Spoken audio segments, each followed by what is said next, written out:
As our familiar world turns through time, distance on its surface is shrinking. Across an ocean that is now but hours wide lies what was once the New World, and the warm, romantic islands of the South Seas are at everybody's doorstep. Here in the blue Pacific lies New Zealand. Long, thin islands about the size of Oregon or the United Kingdom. But this home of the New Zealanders is quite different from what you would expect South Sea Islands to be. Welcome to the South Pacific. We're being sandwiched in between the native forest and the ocean is terrific. Welcome to the South Pacific. We're being trapped in between the earthquakes and volcanoes is horrific. Welcome to the South Pacific. Where pale people are trained to be ashamed of their place and it's implicit. Welcome to the South Pacific. We're placing blame as the game, laying waste as the aim and it's explicit. In the misty realm down in the bowels of the Antipodes lies a cloudy isthmus shrouded in mysteries, where the mountains are crowded through the winter seasons and the freezing rivers trickle out into the bitter seas. First to see the sun rise on the ocean glisten, first to give the natives equal status and the vote to women, first to make a standard time for a whole nation, first to raise the pride flag of parliament. Such a bold statement. Under the Southern Cross the brothers call us Cuzzle Boss. Then after a dozen swappers some the gloves are coming off. The rock that's under us is shuddering from sudden shocks. This tropic thunder when someone's flocked to flood our jobs. It's not their fault that we've been dropping our birth rates. That's on our government that set this off in the first place. The cost of living is impossible. Plus for generations we've been told we stole this plot from the first race. A perfect case of breaking histories and twisting treaties, leading us to believe Europeans were quick to fling the feces like killer bees, keen to sting the timid beasties, pleading with our queen to please just leave their simple species. They've tried to cover up destruction and violence. Even prior to Dutch arrival, this island was clusterfucked and mustered up a lie of corrupted tyrants, implying it was just our desire to line our muskets up. A post-colonial trope of the most parochial, that we're supposed to atone for supposed overkill, when all we wanted was to farm and tend our English gardens, and only win and pick up arms after a million pardons. Under the Southern Cross we've scrubbed up our rugby jocks from some tough old buggers puffing Rothmans in their possum socks. The rock that's under us is shuddering from sudden shocks, and the moss that covers it is coloured red from blood we've Welcome lost. to the South Pacific. We're being sandwiched in between the native forest and the ocean is terrific. Welcome to the South Pacific. We're being trapped in between the Marxist state and their soldiers is horrific. Welcome to the South Pacific. Where pale people are trained to be ashamed of their race and it's implicit. Welcome to the South Pacific. We're placing blame as the game, laying waste as the aim and it's explicit.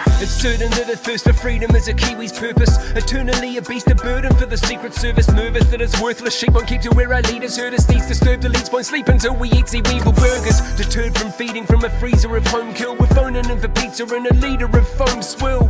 We were playing on the lawns of our quarter acre with all the neighbours as Caucasian as the corner baker. Now they wanna make you move into half a shoebox, with every cast of human plastered to the rooftops, consuming bugs with a bruised arm of flu shots, crafting your noose from 2 yards of tooth loss, uprooted and booted off our rural blocks, who no longer hunting our food with a few good shots. They do not want our manufacturing back home and made a carbon tax to break our farming backbone. The end of Kiwi ingenuity by 2030, when iwi fencing you and me without any mercy. No amenities for thirsty men at the workdays end, or any genuine sense of community for Len or Gertie, who reminisce of a society tight-knit before they split whites, bringing in islanders by ship down the empire for a pint with the tribe, then home to an open fire with the wife and their 5 kids. But in this tyranny of liberal opinion leaders, the most traditional that we can reach is Winnie Peters. The mission seeping from Jacinda's teeth and frilly speeches was never instant, they injured 40 millimeters. This green strip at the bottom of the flowing water isn't free from the problems of their global trauma. We've been tricked into swallowing their moral code and following a road that's gonna lead to their total order. Welcome to the South Pacific. We're being sandwiched in between the native forest and the ocean is terrific. Welcome to the South Pacific. We're being trapped in between the Marxist state and the natives is horrific. Welcome to the South Pacific. Where pale people are trained to be ashamed of their race and it's implicit. Welcome to the South Pacific. We're placing blame as the game, laying waste as the aim and it's explicit.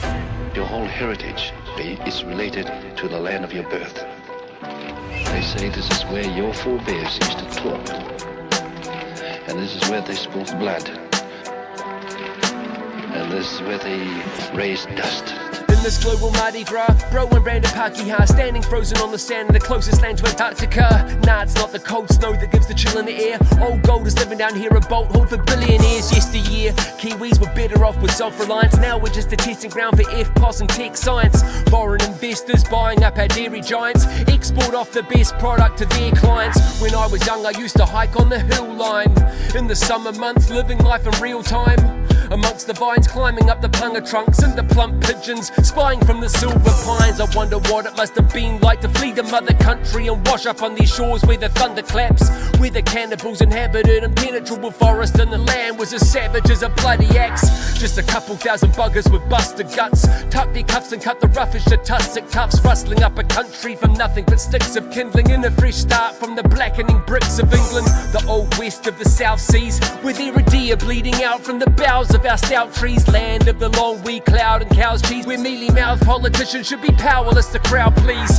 handing out our house keys to the highest bidder, splashing out on the Chinese buying them dinner, flying in the cheap migrants to pick our pockets so that the mega conglomerates can get their regal profits. What the fuck you think this multicultural model is? It wasn't just plucked from their butthole for warm fuzzies. It's not about a cast of foreigners sitting round the campfire singing Kumbaya like long lost cousins. It's vulture capital at its most despicable. Actual robber barons rebranded as neoliberal, tapping the developing nations to keep shaving costs. Man is interchangeable cogs in their cheap labour force, launching propaganda campaigns promoting human rights, like the rights of all humans to own the newest Nikes. Like that's improving life. Economic migrants are just clients with a unit price. It's so cynical, denying the folk soul that binds you and I to this island like old rope, where volcano smoke rises from cone holes and their suicide cult guides us with false hope. An unprecedented post-war experiment, cloaked within pretensions of growing more benevolent. While most borders are growing more irrelevant, we're going all progressive with no core intelligence. You can go ahead and blow your inheritance from your sofa bed and tar me with the racist brush. Is the deep state are charging their tasers for blonde girls with braids and the mothers who make their lunch, asking us favours to narc on our neighbours, partaking in behaviours regarded as vaguely sus. So now passing on artificial flavours is classed as a danger that's up there with blazing mosques. They try to demonise swastikas, son and red, St George's, crosses, Irish and Scottish flags. New Zealand, where we like to call sausages snags and trad cottages a sacrifice for modern slabs. Welcome to the South Pacific. We're being sandwiched in between the native forest and the ocean is terrific. Welcome to the South Pacific. We're being trapped in between the earthquakes and volcanoes is horrific. Welcome to the South Pacific. Where pale people are trained to be ashamed of their race and it's implicit. Welcome to the South Pacific. We're placing blame as the game, laying waste as the aim and it's explicit.